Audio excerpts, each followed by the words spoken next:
नमस्कार। आप लाउड नमस्कार। इंडिया टीवी देख रहे हैं और हमारे साथ हैं प्रसिद्ध समाजवादी विचारक, शोधकर्ता और समाजवादी आंदोलन और उसके बनाने वाले व्यक्तियों को नजदीक से जानने वाले विजय नारायण जी। विजय नारायण जी, कल तक हम लोगों ने जहां से बातचीत की थी, आज उसके बाद शुरू करते हैं। और मैं सीधे आपसे आग्रह करता हूं कि आप बातचीत शुरू करें, क्योंकि मुकदमे तक हम पहुंच गए थे। जी हाँ, जी हाँ। देखिए, दिसंबर महीने में ही चुनाव की सुनगुन लग गई थी और जनवरी के पहले सप्ताह में श्रीमती इंदिरा गांधी ने चुनाव की तारीखों की घोषणा कर दी। मार्च में 4 तारीखें अलग अलग पड़ी थी। चुनाव की घोषणा होते ही कई विपक्षी नेता छोड़ भी दिए गए, एक एक करके। राजनारायण जी भी छोड़ दिए गए, मोरारजी देसाई, चौधरी चरण सिंह, मधु लिमय, ये सारे लोग जेल से रिहा कर दिए गए। ये लोग दिल्ली में आए इसके पहले ही जयप्रकाश जी ने एक घोषणा की कि उनकी इच्छा है कि सभी राजनीतिक दलों, जो 4 बड़े राजनीतिक दल थे और 5वां दल बाद में बाबू जगजीवन राम का आ गया, CFD, कांग्रेस फॉर डेमोक्रेसी, ये लोग मिलकर एक दल बना और एक दल के चुनाव चिन्ह पर चुनाव लड़े। अब इसका एक बैकग्राउंड भी मैं आपको बता दूं कि 1973 में गुजरात में इसका प्रयोग हुआ था। तब पार्टी नहीं थी, मोर्चा था। 4 पार्टियों की सरकार थी, ये मैं आपको बता चुका था। उन्हीं दौरान अशोक मेहता कांग्रेस छोड़कर जेपी के घर आके रहने लगे थे पटना, और जेपी आंदोलन के समर्थक हो गए। उनका एक सुझाव उसी समय आया था कि विपक्षी दलों को मिलाकर संघीय पार्टी, फेडरल पार्टी बनना चाहिए। फेडरल पार्टी माने हर पार्टी का वजूद रहे अपना अलग, चुनाव लड़ने के लिए एक एक सिंबल सब लोग अडॉप्ट करें, ताकि जब झगड़े हों आपस में तो सब लोग अपने अपने घर में अपने अपनी विचारधारा में सुरक्षित चले जाए। ये सुझाव ही ज्यादा व्यवहारिक था। और जब जयप्रकाश जी का सुझाव आया तो जॉर्ज फर्नांडिस ने जेल से एक चिट्ठी लिखी जयप्रकाश जी, ऐतिहासिक चिट्ठी है। उसको उसके बाद जो जो जॉर्ज ने लिखा था वही सब लिखे बाद में। अब जयप्रकाश जी सोशलिस्ट पार्टी के फाउंडर मेंबर थे 1934 में। जॉर्ज नहीं थे, जॉर्ज तो बहुत बाद में आए, 45 जी। के बाद की उपज है ये। जॉर्ज ने अपनी अंग्रेजी में लिखी चिट्ठी में लिखा, शायद वो जेपी को याद दिला रहे थे, कि सोशलिस्ट पार्टी भंग करने के लिए नहीं बनी थी। दूसरी बात उन्होंने कहा, सोशलिस्ट पार्टी भंग हो जाएगी तो ऐसी पार्टी देश में फिर कभी नहीं बनेगी। तीसरे पैराग्राफ में उन्होंने लिखा कि सोशलिस्ट पार्टी अगर भंग हो गई तो हम लोग कहीं के भी नहीं रहेंगे।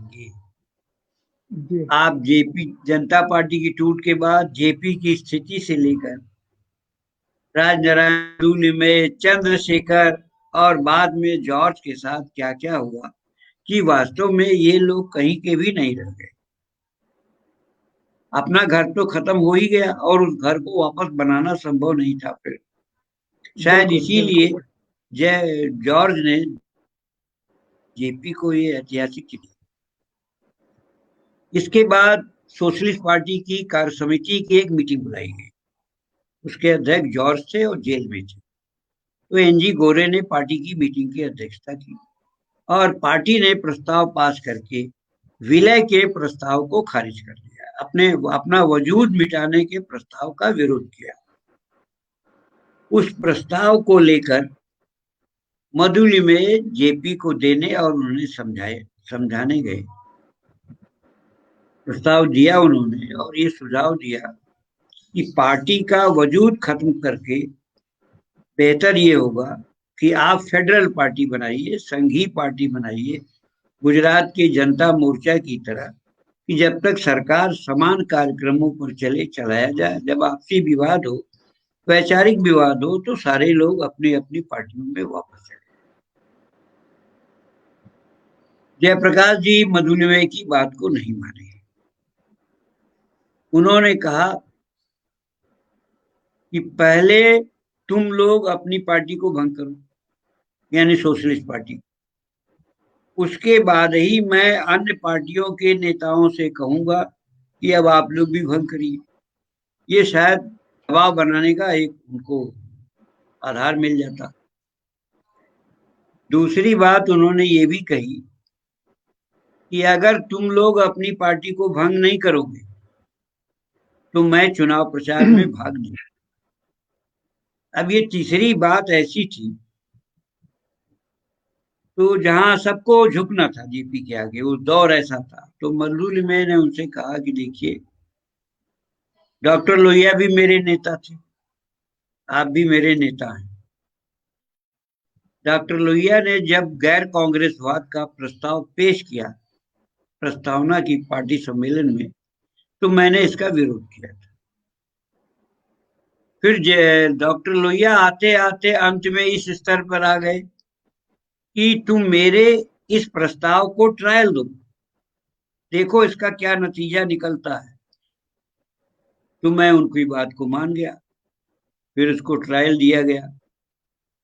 कुछ अच्छा भी हुआ, कुछ बुरा भी हुआ, हमारी वैचारिक पहचान को भी नुकसान हुआ। उन्होंने जेपी से कहा कि आप भी हमारे नेता हैं और आप भी कहते हैं कि इसको लागू करो, चलिए हमारी पार्टी तैयार हो जाती है। वो आए दिल्ली, उन्होंने पार्टी के नेताओं से बात की और सोशलिस्ट पार्टी ने अपने को भंग करने की का फैसला कर लिया। उसके बाद जेपी ने अन्य लोगों से कहा होगा, संगठन कांग्रेस ने, जनसंघ ने और लोकदल ने, इन पार्टियों ने भी अपने वजूद को समाप्त करने की घोषणा की। जनता पार्टी विजय जी एक मिनट, विजयनाथ जी एक मिनट, मैं यहाँ पर एक थोड़ा सा करेक्शन कर दूं क्योंकि मेरी खुद की जानकारी है। जी हाँ, जी हाँ। जब जब दूसरे हिस्से में जब ये बीजेपी जेपी ने सबसे कहा, मोरारजी भाई ने मना कर दिया संगठन कांग्रेस को भंग करने से, कि संगठन कांग्रेस इसको नहीं मानती है। तब जेपी ने एक शाम को बयान दिया अच्छा। यहाँ पर पटना में। उन्होंने कहा कि मैं चुनाव प्रचार नहीं करूंगा अगर कल तक एक पार्टी नहीं बनती है। और वो इंडियन एक्सप्रेस के टेलीप्रिंटर पर खबर दिल्ली आई। उन दिनों टेलीप्रिंटर हुआ करता था, और जैसे ही टेलीप्रिंटर पे खबर आई वैसे ही वो खबर गोयनका जी के पास गई। गोयनका जी उस खबर को लेकर के दौड़े सारे नेताओं के पास, जगजीवन राम के पास, सबसे पहले मुरारजी भाई के पास, फिर चरण सिंह के पास, फिर जगजीवन राम के पास, और सबसे कहा कि तुम सब लोग दोबारा जेल में जाओगे, हार जाओगे चुनाव अगर जेपी प्रचार नहीं करेंगे। तो उसका फैसला उस एक रात में गोयनका जी ने करवाया, जिसकी बात आप कर रहे हैं कि हम सब अपनी पार्टियां भंग करने को तैयार हैं। मधुमेह वाली ये बात घटना पहले की है। जी पहले की है। उसके बाद पहले उसके बाद मोरारजी भाई ने मना कर दिया था। मना जी कर दिया। तो बस अब आप शुरू करें, मैंने खाली आपको करेक्शन किया थोड़ा तो सा। इस तरह से हो गया। अब वो किसकी बात सही थी, ये भविष्य का फैसला है। अब सोशलिस्ट पार्टी ने भंग किया, बाद में ये स्टेटमेंट जो आया आप कह रहे हैं, ये सार्वजनिक स्टेटमेंट, लेकिन जेपी ने मधुमेह से बातचीत में ये बात कही थी। ये व्यक्तिगत उन्होंने कहा था, बिल्कुल सार्वजनिक, सही। हाँ, ये सार्वजनिक बात नहीं कही थी। वो इसलिए था विजय नारायण जी कि जयप्रकाश जी के मन में शुरू से कमजोरी थी समाजवाद और समाजवादी आंदोलन के नेताओं को लेकर के। वो मधुलिमय, जॉर्ज फर्नांडीज, एनजी गोरे, इन सबको अपने अपने कहे में चलने वाला मानते थे। ठीक बात है, और वो पूरा ठीक बात बिहार है। और पूरा बिहार आंदोलन इसका उदाहरण है। मैं इसका गवाह हूं कि बिहार आंदोलन के दिनों में राजनारायण जी, जॉर्ज साहब, मधु जी सब जेपी के पास जाते रहते थे। 74 की बात बता रहा हूं। जी हाँ, 74 जी हाँ। 74 के उत्तरार्ध की बात। और अपने मतभेदों को भी जेपी से कहते थे। रामानंद तिवारी, कर्पूरी जी भी जाते रहते थे। और अंत में होता ये था कि जेपी इन लोगों से जो कहते थे कार्यक्रमों को लेकर के, सब मान जाते थे। तो जेपी इन लोगों पे अपना हक समझते थे, हाँ हाँ, इसलिए मधु जी को वो शायद स्वाभाविक उन्होंने ये था। कहा होगा। हाँ। जी हाँ, जी हाँ। मधु जी ने खुद कहा ना उनसे कि डॉक्टर लोहिया की बात भी मैं मान गया और आप कह रहे हैं तो मैं आपकी बात भी मान लेता हूँ। तो ये बात उन्होंने पूरी पार्टी की तरफ से कही और पार्टी ने उनकी बात जी मान लिया जेपी की। अपने वजूद को भंग जी। करने का ऐलान सबसे पहले सोशलिस्ट पार्टी ने किया। वो बिल्कुल अलग बात बिल्कुल। है। अब ये इसके बाद जनता पार्टी बन गई हम्म। और औपचारिक रूप से चुनाव तक के लिए मोरारजी देसाई अध्यक्ष हुए इसके। हम्म। अब लोकसभा में और जनता पार्टी में तब तक मोरारजी ये इनकी बाबू जगजीवन राम की पार्टी भी आ गई थी। लेकिन जिसको जी घटक कहा जाता था उन दिनों में, घटक तो जिंदा ही थे। और जो बड़ी बिल्कुल। समस्या थी वो आरएसएस को लेकर थी, तब भी थी, क्योंकि जी जनसंघ का विलय हुआ था, आरएसएस का विलय तो हुआ नहीं था। और आप ये भी जानते हैं कि इमरजेंसी के दौरान किसी भी विपक्षी राजनीतिक पार्टी के अध्यक्ष या राष्ट्रीय नेता ने श्रीमती इंदिरा गांधी को चिट्ठी लिखकर इमरजेंसी का समर्थन नहीं किया। ये काम बिल्कुल। हुआ था आरएसएस के जो चीफ थे उस समय, बाला साहब देवरस ने श्रीमती इंदिरा गांधी को एक चिट्ठी लिखकर 20 सूत्री कार्यक्रम का समर्थन किया था। जी लेकिन बिल्कुल। यहाँ वो बच भी गए, उनसे किसी ने कहा भी नहीं, क्योंकि वो आरएसएस को तो पॉलिटिकल पार्टी कहते नहीं थे। उनका उनकी पार्टी तो जनसंघ थी और जनसंघ तैयार हो गई, उनको कोई परेशानी हुई नहीं, संघ का भी आदेश हो गया। अब बिल्कुल। अभी ये पार्टी फिर भी अकेले नहीं लड़ी।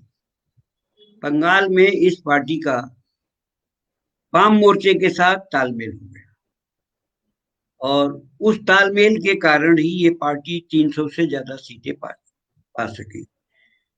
आप ये भी कह सकते हैं कि सीपीएम को मुख्य धारा में वापस लाने और फिर उनको बंगाल की सत्ता तक की पहुंचाने का काम जनता पार्टी की वजह से हो गया। बिल्कुल ठीक। बिल्कुल ठीक। हाँ, बंगाल बंगाल के बाहर भी उनको सीटें मिली थी।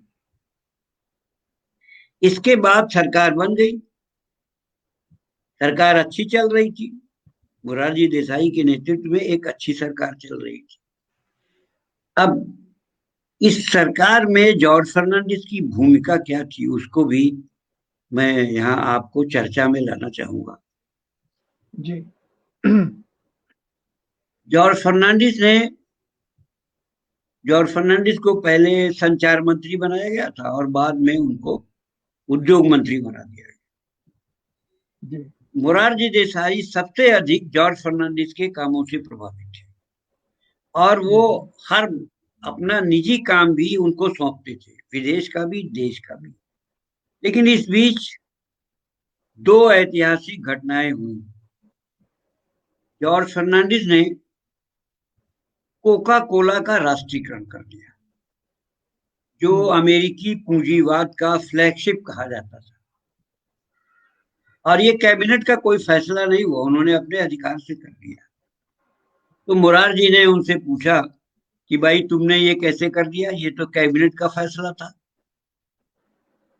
तो जॉर्ज फर्नांडिस ने उनसे कहा कि ये मेरे मंत्रालय का मामला था, कैबिनेट का मामला था या नहीं था ये मुझे नहीं मालूम, लेकिन इससे देश को बहुत नुकसान हो रहा, इससे देशी उद्योग पे नहीं पनप रहे।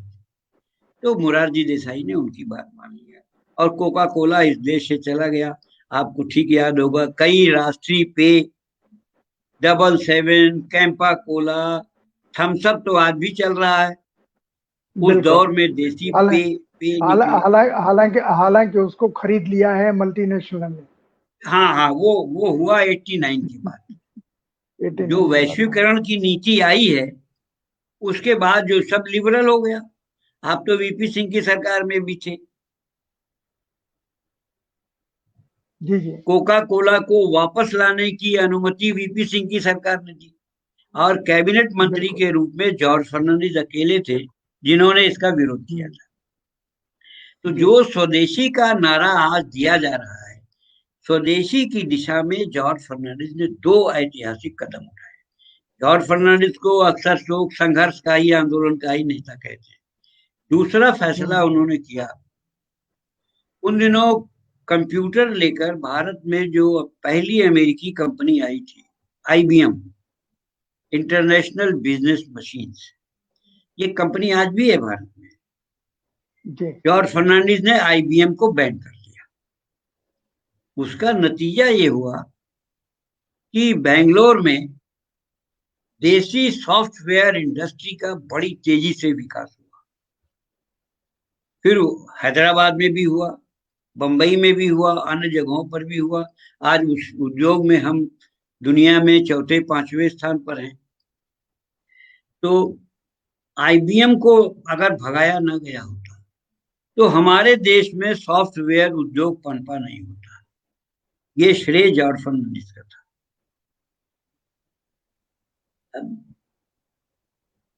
एकाएक ये विवाद उठा राजनारायण जी का। राजनारायण जी गए थे शिमला।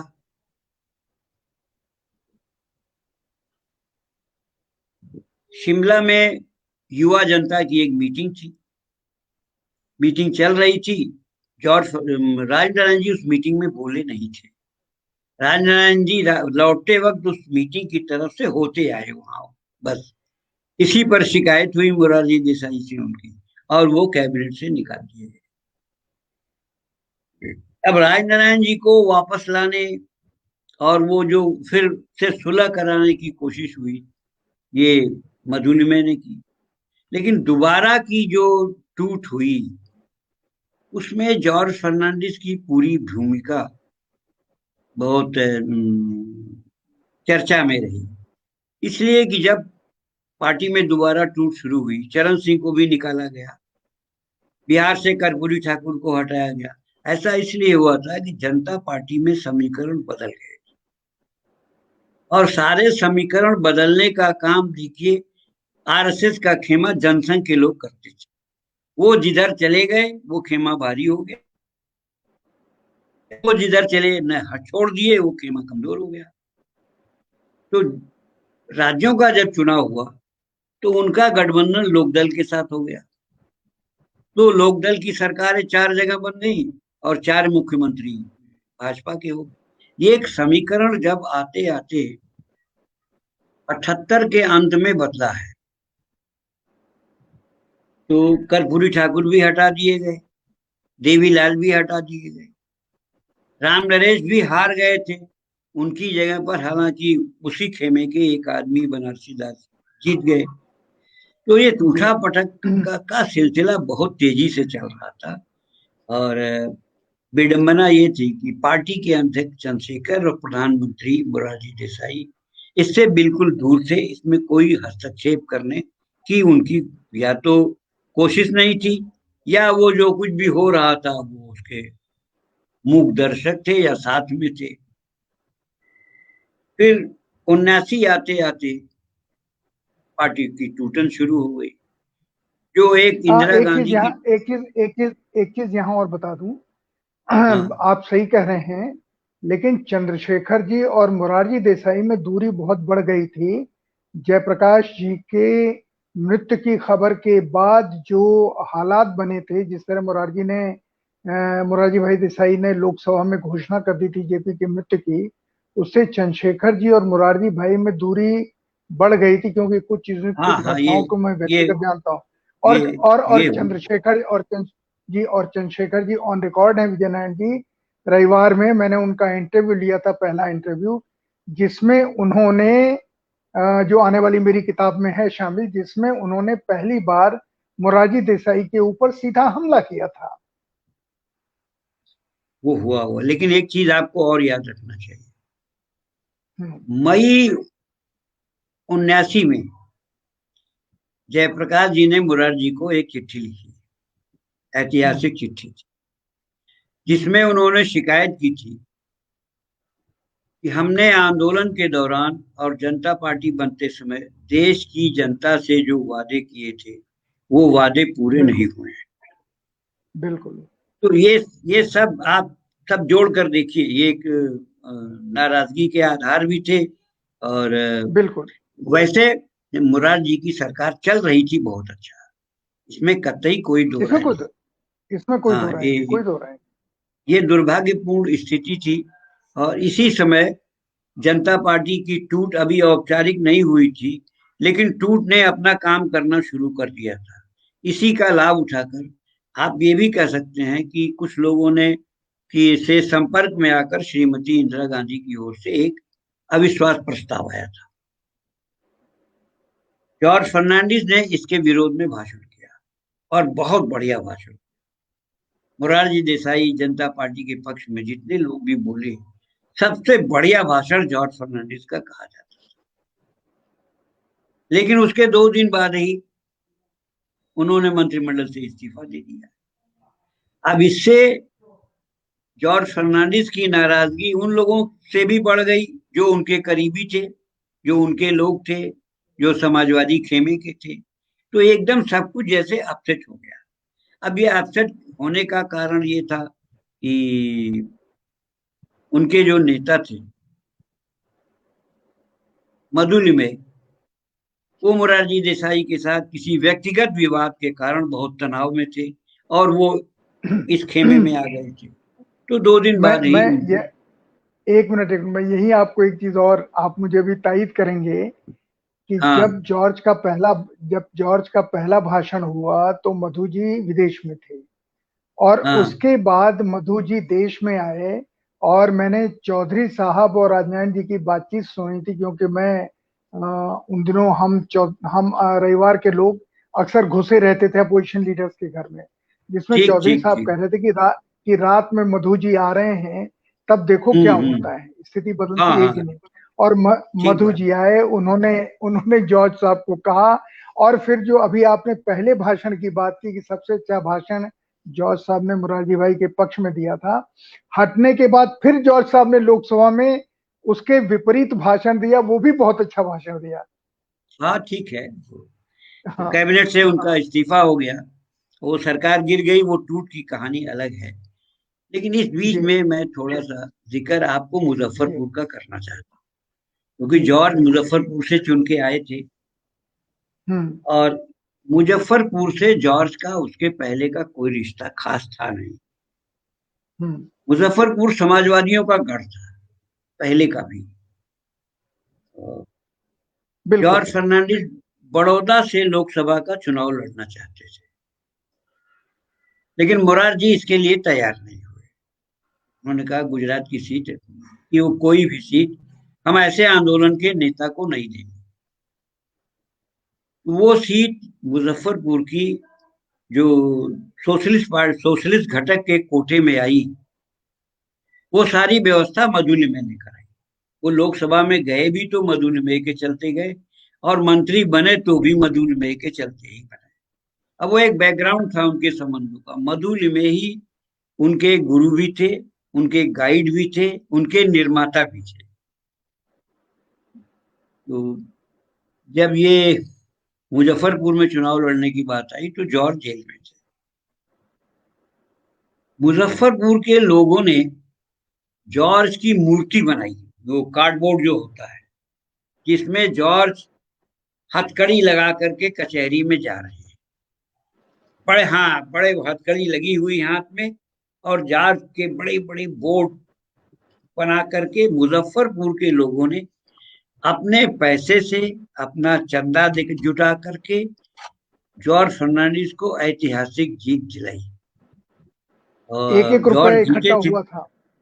हाँ एक एक रुपया इकट्ठा हुआ था। हाँ, एक एक रुपए इकट्ठा। तेल लगे मुड़े तुड़े पुराने नोट चंदे में आए ठीक थे बात जॉर्ज है, के। ठीक। जी हाँ, जी हाँ। तो मुजफ्फरपुर के लोगों ने जो लगाव जॉर्ज के साथ व्यक्त किया, अब देखिए जॉर्ज के साथ मुजफ्फरपुर के लोगों का वो लगाव उनके अंतिम दिनों तक बना रहा। जॉर्ज फर्नांडिस बिल्कुल 5 बार मुजफ्फरपुर से लोकसभा के मेंबर, एक बार बीच में वो नालंदा भी चले गए थे, नीतीश कुमार लेके चले गए। लेकिन जब नीतीश कुमार ने कहा कि मैं नालंदा से लड़ूंगा, और जॉर्ज दोबारा जब आए 2004 में, फिर मुजफ्फरपुर के लोगों ने उनको जिताया। और उन्होंने काम भी किया। उद्योग मंत्री होने के बाद वहां बिजली घर लगा, कोई कारखाना था, उसका राष्ट्रीयकरण हुआ, उसकी नींव भी रखी। लेकिन ऐसा रिश्ता, जो एक कर्नाटक का रहने वाला आदमी है, बंबई से राजनीति शुरू किया। और बिहार की लोग अक्सर शिकायत करते हैं कि वहां जातिवाद चलता है, मगर जॉर्ज फर्नांडिस के साथ जो लगाव था मुजफ्फरपुर के लोगों का, और बाद में मैंने देखा वो नालंदा के लोगों का भी, वो सारी जात पात की, धर्म की सीमाओं को तोड़ चुका था। ये अद्भुत उदाहरण था उन दिनों। मुजफ्फरपुर में ईसाइयों की संख्या मुश्किल से 400-500 थी। जो रेलवे का एक बड़ा कारखाना था, हेडक्वार्टर था, उसकी वजह से थी। और यहाँ पे नालंदा में तो एक भी ईसाई वोटर नहीं था। वहां से भी वो आदमी लगातार 3 बार जीता। तो बिहार से भी और मुजफ्फरपुर से भी जॉर्ज का रिश्ता अभूतपूर्व था। और बिहार के बारे में जितनी भ्रांतियां हैं, उस सारे रिश्ते को तोड़ने का एक प्रतीक है। फिर जॉर्ज मंत्री हुए, ये सब आप जानते हैं। अब टूट का घटनाक्रम हम लोग यहाँ खत्म करें, अगर आपके पास समय हो तो। मैं बिल्कुल। जॉर्ज के पूरी जिंदगी पर एक आप बोलें प्लीज, अभी हमारे पास 15-20 मिनट हैं। हाँ, आप देखिए, आप जॉर्ज के बारे में एक लोगों की समझ है कि वो संघर्ष के नेता है, इसमें कोई दो राय नहीं है। संघर्ष कैसे खड़ा किया जाता है, आंदोलन कैसे खड़ा किया जाता है, उसको कैसे मंजिल तक पहुंचाया जाता है, इतनी बड़ी कला, इतना ही बड़ी आत्मविश्वास, और इतनी बड़े अभियान का नेतृत्व करने की क्षमता आजादी के बाद और किसी भी व्यक्ति में नहीं रही। मेरी अपनी मानना है कि जॉर्ज फर्नांडिस आजादी के बाद के सुभाष चंद्र बोस थे। जो संगठन, साहस, और जो असंभव काम था उसको भी संभव बनाने की क्षमता जॉर्ज फर्नांडिस। जॉर्ज के पिता ने उनको, वो पादरी बनाना चाहते थे, उससे उन्होंने विद्रोह किया, इसलिए कि पादरियों को अलग खाना मिलता था और शिष्यों को अलग खाना मिलता था। ये मैंगलोर में थे, मैंगलोर से निकलकर ये बेंगलोर आए। इनकी पहली मुलाकात सीजी के रेड्डी से हुई। सीजी के रेड्डी उन दिनों सोशलिस्ट पार्टी के बड़े नेता थे, लोहिया और जेपी दोनों के बड़े करीब थे। उन्होंने उनको ट्रेड यूनियन में लगाया। एक ही 2 साल बाद वो बंबई आ गए। बंबई में उन्होंने, उनकी मुलाकात सबसे पहले एक, वहां बंदरगाह के बहुत बड़े नेता थे, पी डिमेलो रोड, जो बंबई वीटी स्टेशन के पीछे से और वो बंदरगाह तक जाती है। जॉर्ज फर्नांडिस के पास बंबई में रुकने की कोई जगह नहीं थी। कई महीने उन्होंने बंबई के फुटपाथ पर बिताए थे। फिर डिमेलो ने उनको अपने दफ्तर में जगह दी। वहीं उन्होंने ट्रेड यूनियन आंदोलन सीखा डिमेलो से। उसके बाद जॉर्ज फर्नांडिस ने जो सबसे पहली यूनियन बनाई, वो थी म्युनिसिपल मजदूर यूनियन, जो आज बहुत बड़ी यूनियन है, जिसका अपना दफ्तर है 5 स्टोरी का, जिसके पास 200 करोड़ रुपए का डिपॉजिट है। तो यूनियन ही नहीं बनाते थे जॉर्ज, एक रचना का भी काम करते थे, उसको एक बड़ी संस्था बना देते थे। फिर उन्होंने बॉम्बे लेबर यूनियन बनाई। इस संस्था का भी यही इतिहास है। बॉम्बे लेबर यूनियन ने दिल्ली में हौज खास में 2 फ्लैट खरीदकर जॉर्ज को दिया था। वो फ्लैट अभी भी बॉम्बे लेबर यूनियन के नाम है। वो चाहते थे कि जॉर्ज फर्नांडिस इस फ्लैट में को ले लें, हम नाम करते हैं, लेकिन जॉर्ज ने कहा ये मजदूरों के पैसे का खरीदा हुआ फ्लैट है, मैं इसको अपने नाम नहीं करा सकता। तभी उसका ऑफिस के रूप में इस्तेमाल वो करते थे, लेकिन उसमें वो आवास उन्होंने उसमें कभी नहीं बनाया। अब देखिए बॉम्बे में उन्होंने टैक्सी वालों की यूनियन बनाई। टैक्सी वाले सारे पूर्विया हैं थे उन दिनों, अब बिहारी भी हो गए हैं। गरीब लोग थे, बैंक उनको टैक्सी खरीदने का पैसा नहीं देता था। जॉर्ज ने टैक्सी मैन यूनियन बनाने के साथ एक संस्था बनाई, बॉम्बे टैक्सी मैन सर्विसेज। ये संस्था उनको कर्ज देती थी, वो बैंक से पैसा खरीदते थे। इस संस्था के पास आज 8 पेट्रोल पंप हैं अपने। ये संस्था एक तरह से अपना धंधा करती है और एक कोऑपरेटिव के इसके कंट्रोल में है। एक नहीं, इससे भी एक बड़ा बैंक भी इतिहास। बना, एक बैंक भी बना था क्या? मैं उसी पर आ रहा हूँ। जी। मजदूरों को कर्ज देने के लिए जॉर्ज फर्नांडिस ने 1960 के दशक में बॉम्बे लेबर कोऑपरेटिव बैंक नाम का एक बैंक बनाया। उसका नाम आज न्यू इंडिया कोऑपरेटिव बैंक है। इस बैंक के पास आज की तारीख में 50,000 करोड़ का डिपॉजिट है। इस बैंक की 25 शाखाएं हैं बम्बई और ठाणे में। ये बैंक आज भी काम कर रहा है। जॉर्ज काफी लंबे समय तक इसके डायरेक्टर चेयरमैन थे। उनकी यूनियन के लोग ही आज भी इस बैंक को चलाते हैं। ये कोऑपरेटिव है, इसका चुनाव होता है हर 2 साल पे। और ये बहुत कोऑपरेटिव के क्षेत्र में एक बड़ा सफल प्रयोग जॉर्ज ने किया। जो कोऑपरेटिव हमारे यहाँ उत्तर भारत में फेल हुआ, उसको मजदूरों में ले जा करके उसको सफल कामयाब बनाने का काम जॉर्ज ने किया था। बिल्कुल बिल्कुल। ये जॉर्ज फर्नांडिस के रचना के काम थे। अब जॉर्ज के ऐतिहासिक संघर्षों पर मैं आना चाहता हूँ। जी। पहले देखिए मजदूरों में हड़ताल होती थी। जॉर्ज फर्नांडिस ने एक नया शब्द दिया बंद का, बंबई बंद। 1958 में जॉर्ज फर्नांडिस ने बंबई के सारे मजदूरों की हड़ताल का आह्वान किया और बंबई बंद का कॉल किया। बंबई बंद हो गया। तो बंबई बंद से जो उन्होंने 1958 में शुरू किया, 1966 में जॉर्ज फर्नांडिस ने महाराष्ट्र बंद कराया।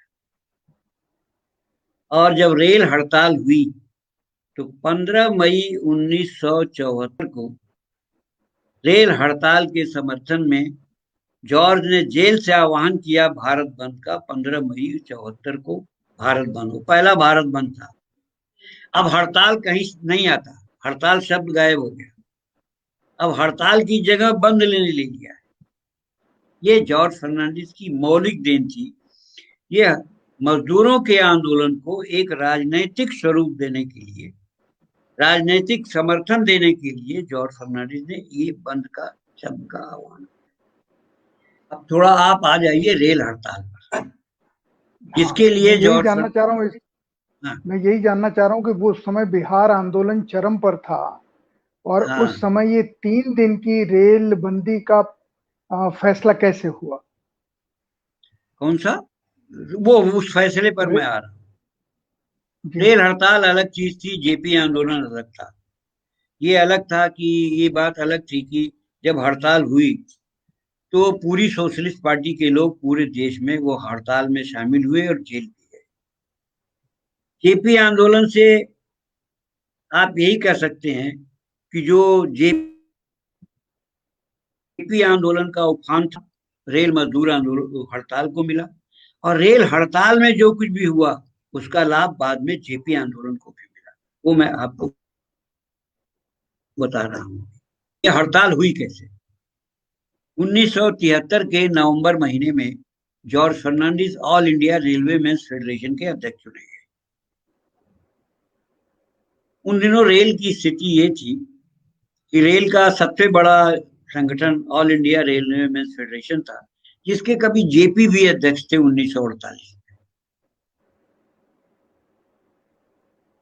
तो और कैटेगोरिकल एसोसिएशन बोलते थे उन दिनों, guard council, station master association, ऐसे ऐसे हर कैटेगरीज की अपनी एक तरह से यूनियन हो गई थी।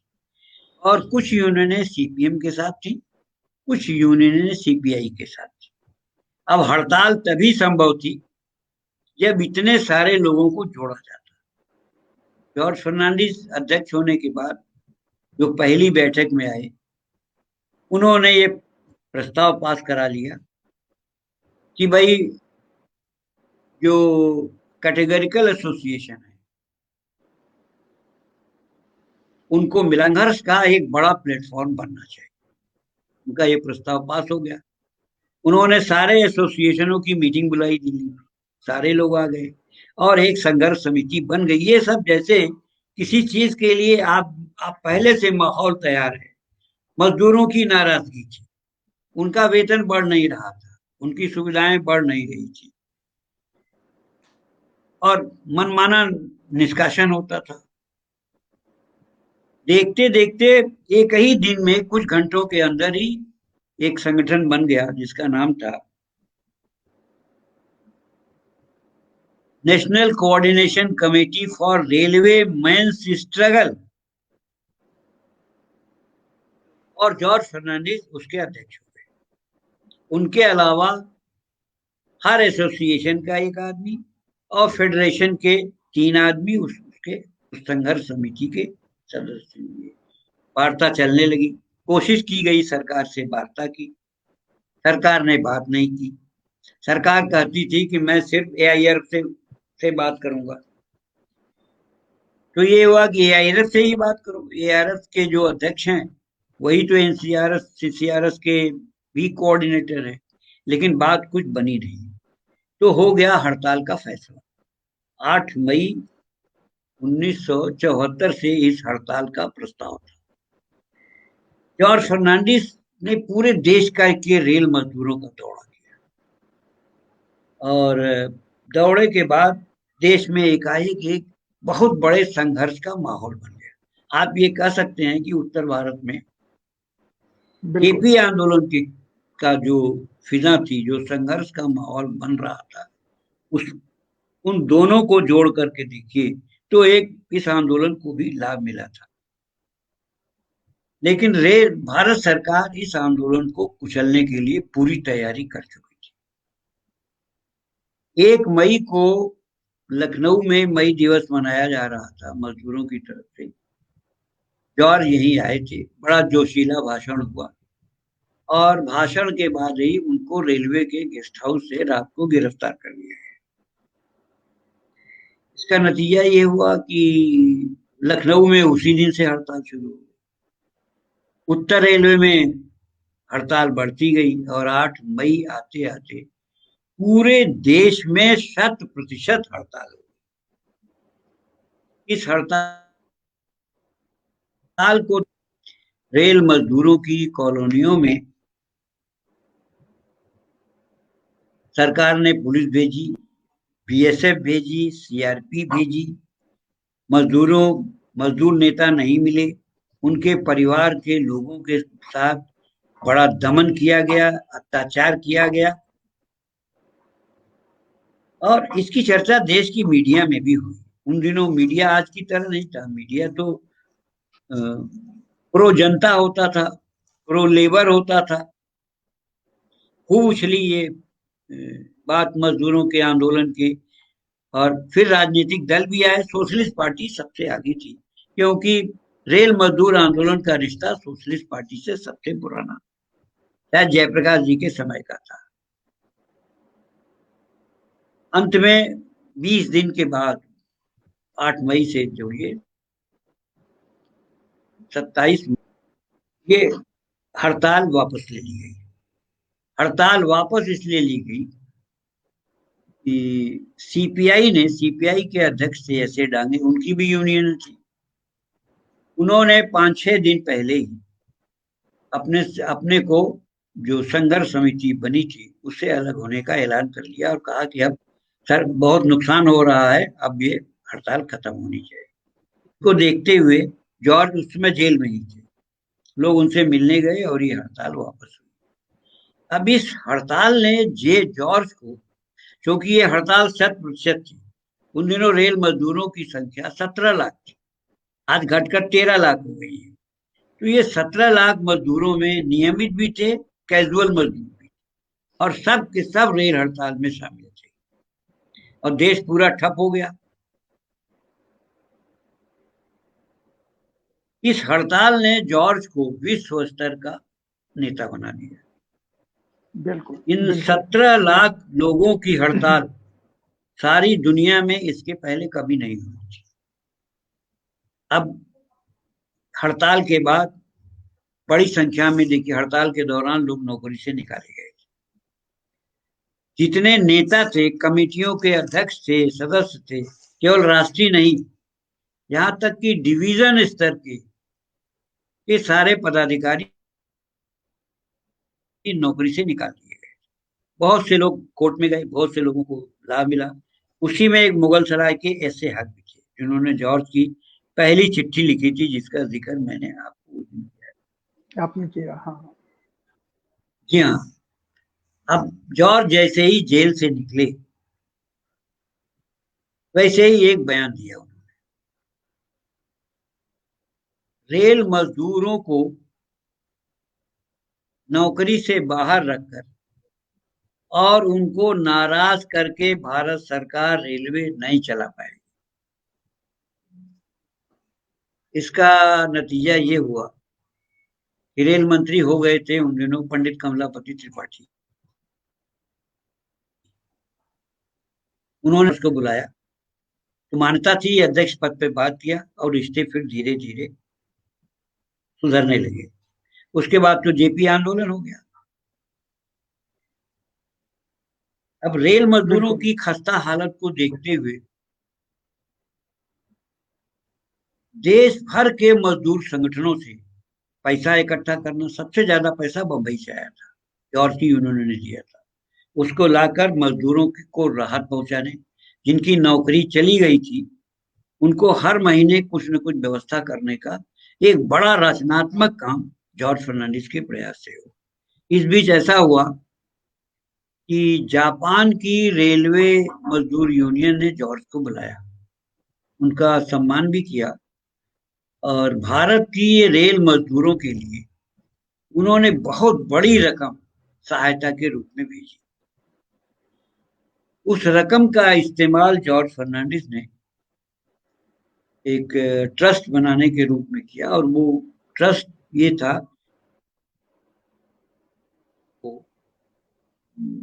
मजदूर आंदोलन की, यूनियन की ये ट्रेनिंग देने, प्रशिक्षण देने का काम करेगा। उन दिनों शायद वो 70-80 लाख रुपया ले आए थे। आज वो बढ़ करके करोड़ों नहीं, अरबों रुपए में हो गया है। बैंक में उसकी डिपॉजिट इतनी तेज बढ़ी है। और AIRF, all India railway federation, उस पैसे से पूरे देश में रेलवे मजदूरों को का प्रशिक्षण देने का कार्यक्रम चलाती है। तो क्या बात। जॉर्ज के बारे जॉर्ज सिर्फ संघर्ष के नेता नहीं थे, जॉर्ज रचना के भी नेता, निर्माण के भी नेता थे। जॉर्ज ने स्वदेशी की दिशा में जो पहल की वो ऐतिहासिक थी। तो अभी एक उदाहरण मैं इस सिलसिले में आपको और दूं, उनके संघर्ष का। जब जी ये संघर्ष हुआ तो बिहार का जी। संघर्ष भी, अपनी जेपी आंदोलन भी चरम पर था। वहां बिहार बंद हो रहा था, आप शायद रहे उस वक्त वहां पे। जॉर्ज फर्नांडिस उन 2-3-4 नेताओं में थे जिनके बिहार प्रवेश पर रोक लगी थी। और एक बार तो ऐसा हुआ कि उनको लेकर मैं ही मुगल सराय से पटना तक की यात्रा की, और उस दिन जॉर्ज फर्नांडिस की मीटिंग वहां गांधी मैदान में घोषित थी।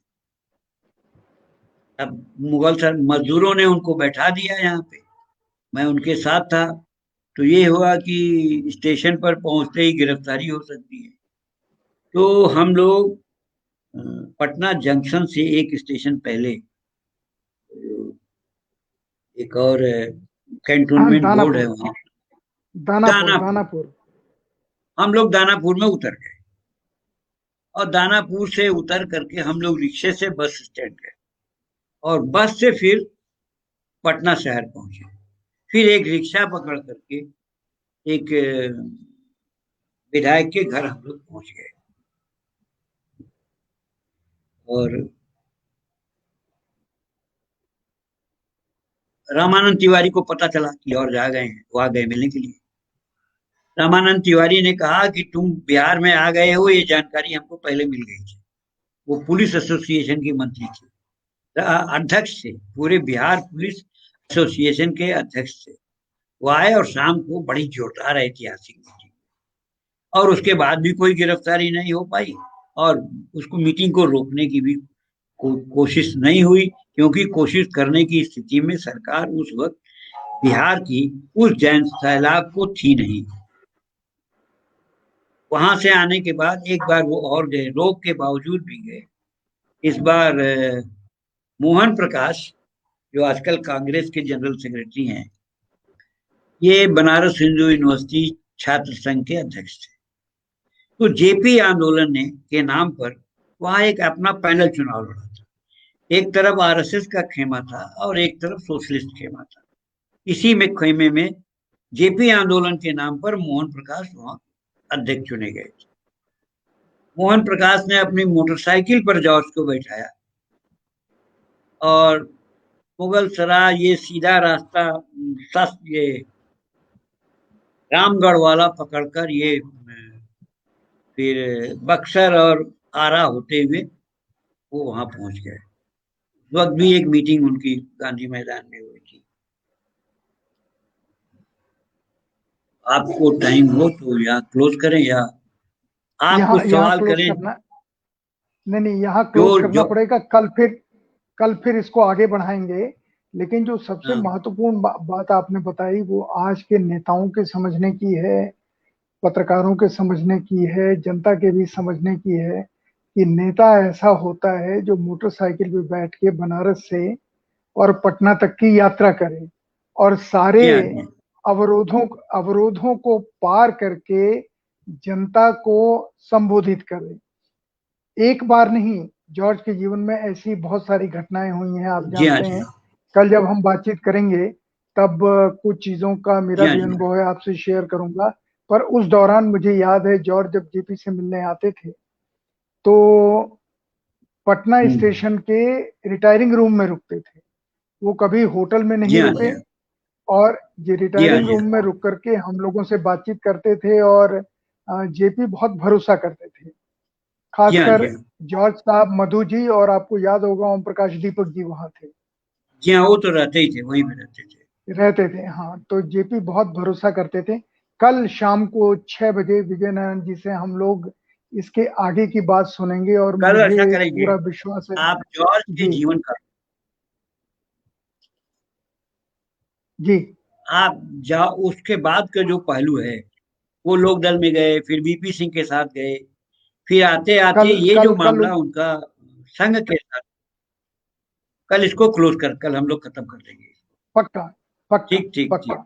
तो कल 6 बजे हम लोग विजय नारायण जी से मिलते हैं और इस चीज को देखते हैं, सुनते हैं। संघ की खेमे में जाने का क्या रहस्य था, क्या कारण था, इस पर भी, और उसके बाद क्या हुआ उनका, उस पर भी हम लोग खुलकर बात, जो बातें किसी को भी नहीं मालूम है वो कल मैं आपको बताऊंगा। ठीक है विजय, कल शाम 6 बजे आपसे मुलाकात होगी। धन्यवाद। आज का प्रोग्राम समाप्त करते हैं।